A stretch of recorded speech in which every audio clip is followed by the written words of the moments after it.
Hello दोस्तों, नमस्कार। मैं नवीन कुमार।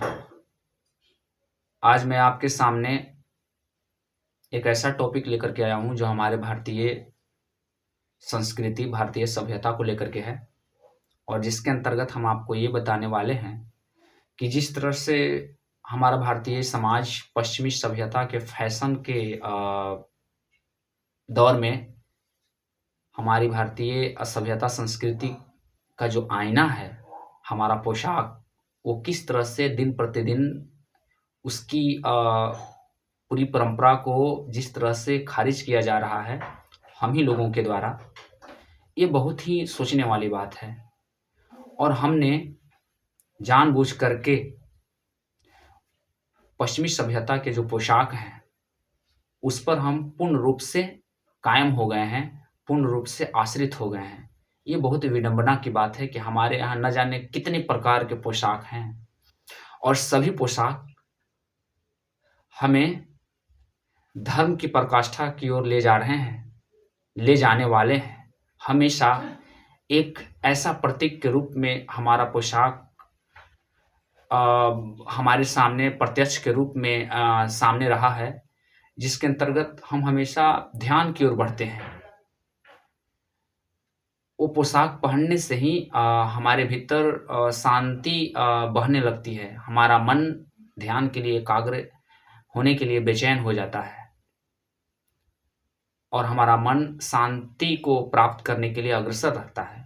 लेकिन पश्चिमी सभ्यता के जो पोशाक आए हैं, अभी जो मैं आपके सामने ये जो पोशाक पहना हूँ, ये पोशाक पश्चिमी सभ्यता का सबसे अच्छे पोशाक में माना गया है और उत्तम पोशाक है। चूँकि वहाँ का ऐसा मौसम है, ठंड वाला ऐसा मौसम है, जिसके कारण उनकी मजबूरी हो जाती है कि इस तरह के पोशाक को वो अपनाते हैं। तो इट मीन्स ये ठीक है, किंतु जब हम इस पोशाक को पहन कर के ध्यान में उतरते हैं, तो फिर यह पोशाक हमारे लिए, हमारे शरीर के लिए दुश्मन बन जाता है। क्योंकि इस तरह के पूरे पोशाक में यदि हम ध्यान करने बैठेंगे, तो इस लिहाज से यह पोशाक पूरी ऊर्जा को अपने अंदर खींचती है और हमारे ध्यान में यह मुश्किल पैदा करता है। तो रहन-सहन को ध्यान में रखते हुए आज के इस दौर में ये जो मैं पोशाक पहना हूँ, यह पोशाक अपने आप में बहुत ही महत्वपूर्ण है।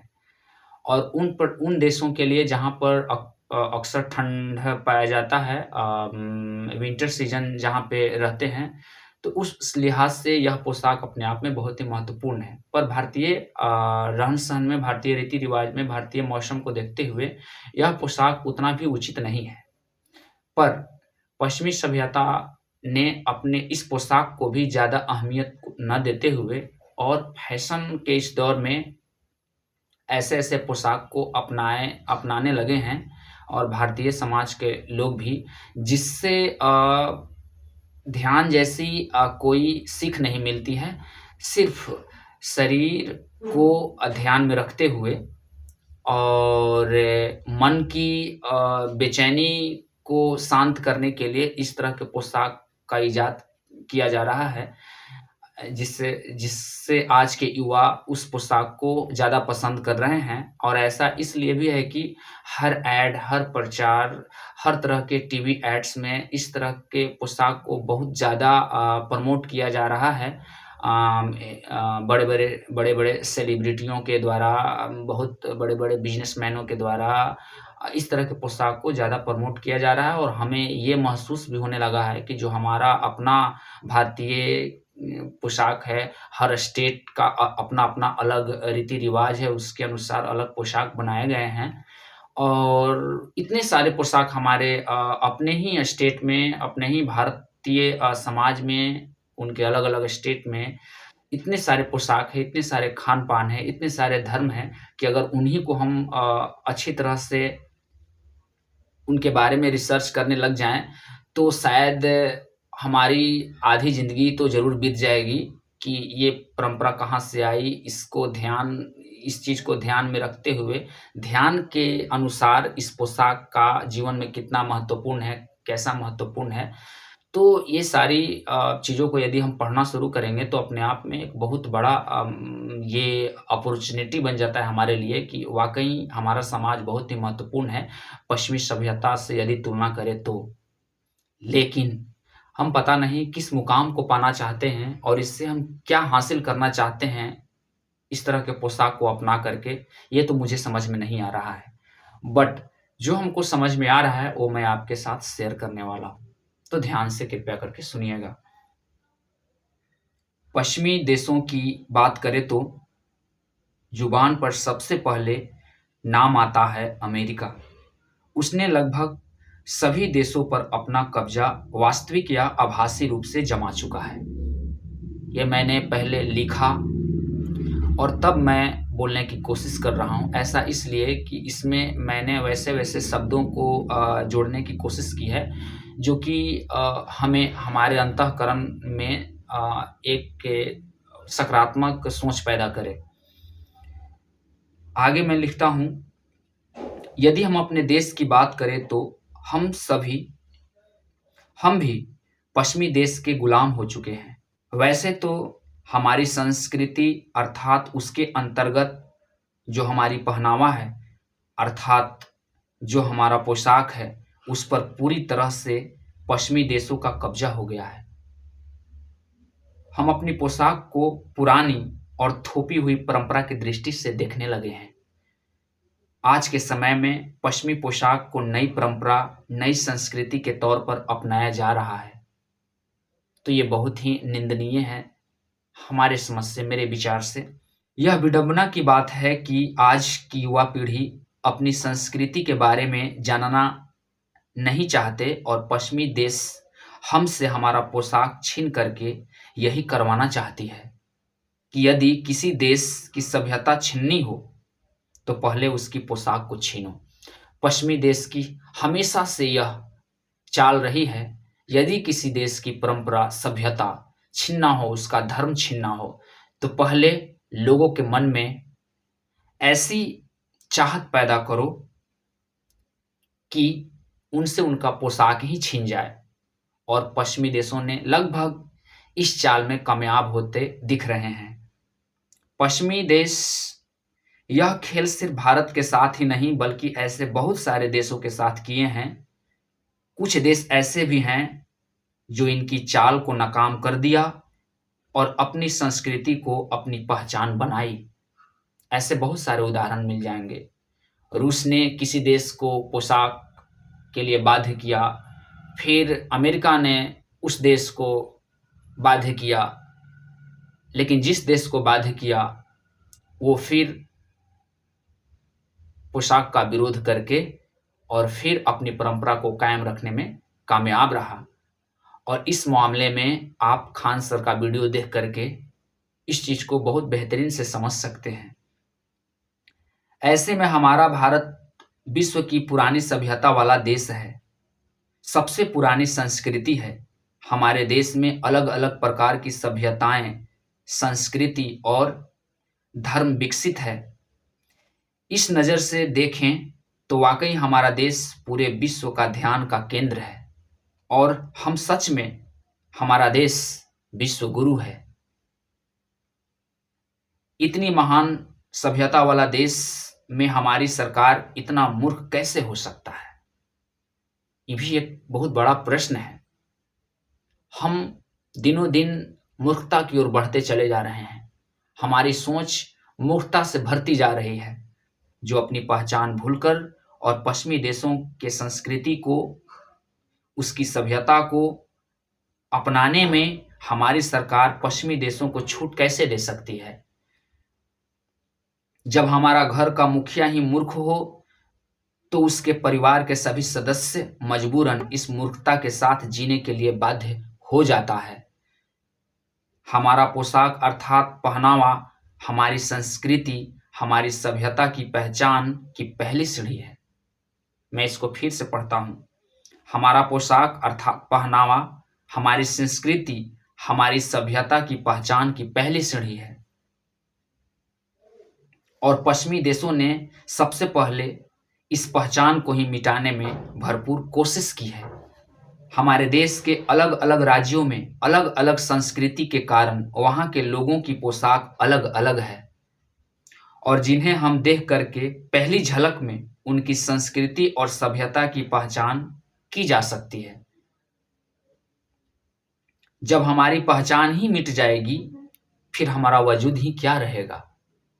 पर हमारे मूर्ख सरकार के कारण तथा विदेशी पहनावे को खुली छूट, खुला मंच मिलने के कारण हमारे देश की प्रत्येक राज्य की सभ्यता, उसकी संस्कृति छिन्न भिन्न हो गई है, क्योंकि हम अपनी पहचान भूल गए हैं और सिर्फ शब्दों में रह गया है कि हम विश्व गुरु हैं। यदि हम अपने देश की संस्कृति और लोगों को बचाना चाहते हैं, तो उनकी मन स्थिति को अपनी संस्कृति से, अपनी परंपरा से प्रशिक्षित करना होगा। तो ही पहनावा अर्थात संस्कृति की पहली सीढ़ी अर्थात अपनी मूल संस्कृति सभ्यता को फिर से अपनाएंगे। हम कहते हैं कि हमें खुली आज़ादी होनी चाहिए कि हम क्या खाएं, क्या पहने और किस तरह से अपने लाइफ स्टाइल को जिएं। पर मैं कहता हूं कि जिसके मन का विस्तार एक कुएं की भांति हो, उसकी विचारधारा, उसका लाइफ स्टाइल सागर में छलांग कैसे लगा सकता है।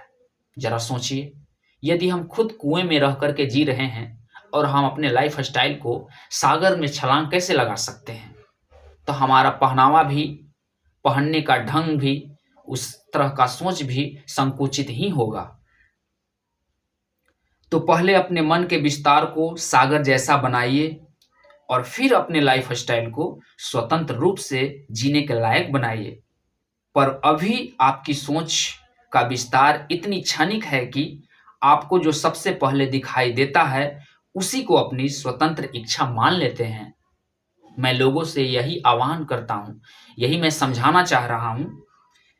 अपनी लाइफ स्टाइल में किसी भी पोशाक को शामिल करने के लिए पहले अपनी सोच को सागर जैसा बनाइए। और उसी का नतीजा है कि पश्चिमी देशों ने कई तरह के प्रचार और एड्स के माध्यम से आपको यह समझाने में पूरी तरह से सफल हो गए हैं कि आपकी स्वतंत्र इच्छा, हमारी सभ्यता को अपनाना ही आपका अंतिम विकल्प है। बताइए, हम हमेशा कहते हैं हम क्या पहने, क्या खाएं, कैसे रहें, ये हमारा निजी अधिकार है। पर मैं कहता हूं, जब हमारा सोच ही संकुचित है तो फिर कैसा निजी अधिकार। और इसी निजी अधिकार, निजी स्वतंत्रता का फायदा उठा करके हमें बंद कमरे में टीवी का एड्स दिखा करके, बड़े बड़े सेलिब्रिटी का एड दिखा करके पोशाक में हमें इस तरह की आज़ादी के लिए बाध्य किया गया कि हम वही पोशाक चुनें और हमें सिर्फ वही विकल्प के रूप में चुनने के लिए छोड़ दिया गया। और हमें लगता है कि हम स्वतंत्र रूप से जी रहे हैं। जी नहीं, आप स्वतंत्र नहीं हैं। यदि आप स्वतंत्र रहते तो भारत में बहुत सारे पोशाक धार्मिक रूप से बहुत कई समय बिताने के बाद मेहनत से ये सिद्ध किया गया है कि अगर इस तरह के पोशाक हम पहनते हैं तो हमारे भीतर इस तरह की ऊर्जा का संचार होता है। पर हमने, मुझे कहना तो नहीं चाहिए, सिर्फ शरीर के अंगों को ध्यान में रखते हुए ऐसे ऐसे पोशाक अपनाए गए हैं कि जिससे ध्यान की ऊर्जा तो नहीं बढ़ेगी। हाँ, ऐसा हो सकता है कि हम मनुष्यता की स्थिति को और नीचे गिरा जरूर रहे हैं। आगे मैं कहता हूँ, पर मेरा मानना है कि अपने मन को नियंत्रण में रखकर किसी भी संस्कृति, सभ्यता या उसके खान पान को अपने लाइफ स्टाइल में आने की खुली छूट ना दें। हमारे देश में कई सारी संस्कृतियों, कई सारी सभ्यताएं, उससे संबंधित खान पान अलग अलग राज्यों से मिलकर के पूरा देश अपने आप में एक शिक्षा का केंद्र बन जाता है। हमारे देश में कई प्रकार के धर्म पाए जाते हैं और एक ही धर्म में बहुत सारी प्रथाएं, बहुत सारी मान्यताएं और उसके अंतर्गत बहुत प्रकार के पोशाक का इजाद किया गया है। यदि मैं शिव की विचारधारा की बात करूं तो उसमें भी कई प्रकार की सभ्यताएं विकसित की गई हैं, जैसे कि अघोरी की अलग विचारधारा, उनकी अलग पोशाक, शिव की ही परंपरा में गृहस्थ की अलग विचारधारा, उनके अलग पोशाक, इस परंपरा में बैरागियों की अलग विचारधारा और उसी के अनुसार उनका खान पान और रहन सहन और उनका पोशाक भी है। सन्यासियों के लिए अलग रहन सहन, उनका खान पान और पोशाक है। जहां इतने सारे धर्म और उसमें इतने सारे अलग अलग विचारधाराएं, प्रथाएं पाई जा रही हो, तो सामान्य सी बात है कि उसके अनुसार उनके जीवन शैली भी अलग अलग ढंग से विकसित हुए होंगे और उसके अंतर्गत उनके लिए अलग अलग पोशाक तथा खान पान भी विकसित हुई होगी। फिर भी हम पश्चिमी देशों के फैशन को अपना करके यह कहें कि हमें पहनने, खाने पीने और अपने तरीके से जीने की स्वतंत्रता होनी चाहिए, स्वतंत्र इच्छा होनी चाहिए, तो मैं कहूँगा कि यह हमारे संकुचित सोच के कारण ही ऐसा हो रहा है। यदि हम अपने मन को और भी ज़्यादा विकसित करें, अर्थात अपनी संस्कृति के बारे में जानें, अपनी सभ्यता के बारे में जानें, उससे संबंधित किताबें पढ़ें, यदि आप अपने देश का ही भ्रमण कर लें, तो आपको इतना तो पता चल जाएगा कि स्वतंत्र इच्छा का मतलब क्या होता है। अब मैं सरकार के विषय पर आता हूं। यदि सरकार यह कहे या हम जैसे लोग यह कहें कि इसमें सरकार क्या कर सकती है, यदि जनता ही पश्चिमी देश की सभ्यता को अपना रही है तो इसमें सरकार क्या कर सकती है? क्या जनता को अपनी समझ नहीं है कि पश्चिमी सभ्यता को नहीं अपनाएं, इससे हमारी संस्कृति और सभ्यता का हनन होगा? तो उनके लिए पहली बात तो यह है कि जो सरकार ऐसा बोलती है या हम में से कुछ लोग ऐसा कहते हैं, तो फिर यह समझ लें कि जो सरकार में बैठे हैं उनको वहां बैठने का कोई मतलब नहीं। फिर तो बिना सरकार के भी देश चल सकता है। उनके मुताबिक जो लोग ऐसा कहते हैं उनके लिए है, तो फिर हम बिना सरकार को भी देश चला सकते हैं। आपको पता है, यदि सरकार नियम लगा दे तो पूरा देश को मानना पड़ता है। यदि सरकार हमारे शरीर, हमारा आंतरिक विकास को ध्यान में रखते हुए जो सबसे भारत की उत्तम परंपरा है उसको यदि लागू करे तो जनता को उसको भी माननी पड़ेगी, क्योंकि इससे हमारा आत्मिक विकास ही होगा, इससे हमारी आयु ही बढ़ेगी, इससे हमारी मन की शांति ही मिलेगी और हम प्रेम की पराकाष्ठा तक ही जा पाएंगे। दूसरी बात, यदि घर का मुखिया पूरी तरह से अनुशासित हो, धार्मिक हो और अपनी परंपरा, अपनी सभ्यता का हमेशा सम्मान करता हो, तो फिर उसके नीचे परिवार के सभी सदस्य अपनी अपनी मनमानी नहीं कर सकते हैं, क्योंकि उस घर में मुखिया के द्वारा बनाया गया कुछ नियम कानून होंगे जिसे खुद मुखिया भी तोड़ नहीं सकता और परिवार के सभी सदस्य को अपनाने होंगे। यदि ऐसा मान लो कि हमारा देश का सरकार ही मूर्ख हो, अपनी मनमानी करता हो, तो फिर आप ही बताइए, हमें और आपको मनमानी करने से कौन रोकेगा? क्योंकि आप पर और हम पर कोई नियम कानून का बंधन नहीं है, तो हम तुरंत ही एक दूसरे पर शासन करना शुरू कर देंगे। पर यदि हम पर नियम कानून का बंधन है तो खुद सरकार भी अपनी मनमानी नहीं कर सकती है, और इसलिए संविधान है और उसके अंदर बनाए गए नियम कानून हैं। याद रखिए, हमारी संस्कृति, हमारी सभ्यता की पहचान हमारा पोशाक है और पोशाक ही हमारी संस्कृति और सभ्यता का प्रथम सीढ़ी है। जिसे एक झलक देखते ही हम उस राज्य या उसकी अपनी संस्कृति के इतिहास का अपने भीतर बोध कर सकते हैं। मेरे समझ से किसी राज्य या देश का पोशाक अर्थात पहनावा एक शीर्षक की तरह है, जिससे देखते ही हम उसके कल्चर का पूरा इतिहास को अपने भीतर एक छवि बना सकते हैं और यह भी तय कर सकते हैं कि उसकी सभ्यता कितनी पुरानी है और हमारे जीवन के उद्देश्य में यह किस प्रकार से महत्वपूर्ण है। यदि यह वीडियो आपको अच्छा लगा हो तो कृपया कमेंट करके ऐसे ही वीडियो के लिए हमसे आग्रह जरूर करें। Thank you very much.